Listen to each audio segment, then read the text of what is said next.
Tower of Fantasy shortcomings addressed ahead of launch. Tower of Fantasy's shortcomings are the focal point of Hada Studios' pre-release blog, but they will be fixing any of the Genshin... This is not a Genshin Impact style game.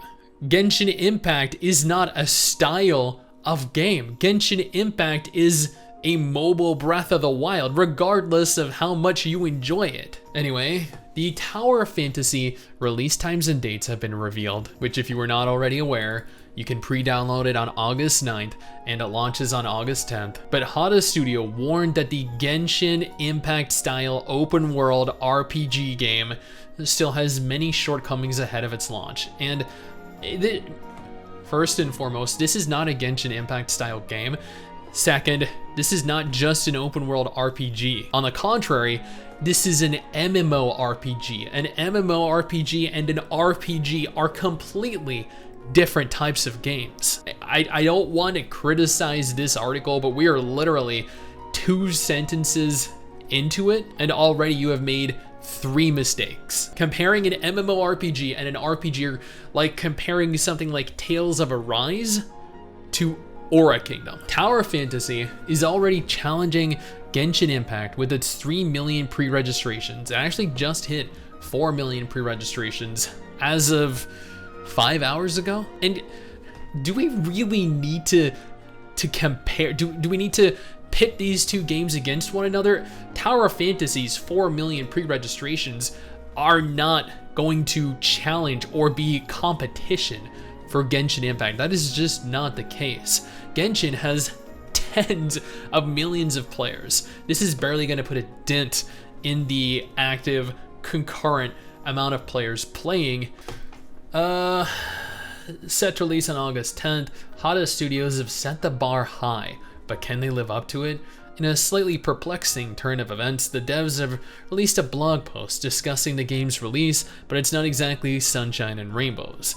Actively admitting that there are still several outstanding issues with the game, Tower of Fantasy may not be quite the hit that many were expecting it to be. And, I mean, like, dude, this game is flawed, okay? There are a lot of flaws with a lot of games. Genshin Impact is equally as flawed, but are these flaws going to inhibit it from being a successful MMO? No, it's not. People are still going to have just as much fun in this game as they were expecting to. Discussing the state of Tower of Fantasy in August 8th's A Letter to Wanderers Volume 4, Hada wrote, "We would like to say that we are well aware that Tower of Fantasy still has many shortcomings. We will work hard to improve them, but some bugs and issues may be unavoidable after the official launch." And that is completely understandable. Every game after launching has bugs. What will determine the ultimate success or failure of this game is not how many bugs it has, but whether they are capable of addressing those bugs in an acceptable time frame. We have anticipated the possibility of certain problems arising, formulated the according debugging time limits and specifications, and urged our staff in the corresponding departments to implement them, stating, "We are telling you all of this in the hope that you will give us your trust." The blog concludes, "Let's make Tower of Fantasy better together." We should never give developers our trust. Never. They are always going to fail us. But we should not criticize, we should not hold them accountable for the bugs that are going to no doubt be running rampant in the short term. Every developer, every publisher, even Square Enix with Final Fantasy XIV, Blizzard with World of Warcraft, and ZeniMax and Bethesda with the Elder Scrolls Online, ArenaNet with Guild Wars 2, it doesn't matter the size of your company, you're going to run into issues when launching a new game or an expansion for a game. CD Projekt Red's Cyberpunk 2077 sparked a flood of discourse around releasing unfinished games. Mrs. Stix and I played Tower of Fantasy for a 3-week period during its first global closed beta. This feels like a finished, well, MMOs can never really feel finished per se, but it feels complete, prompting countless studios to push back release dates so as to not become the next Cyberpunk. Hottest transparency is admirable, but whether or not it will win players over remains unseen. The other question on everyone's minds, whether or not Tower Fantasy can topple it.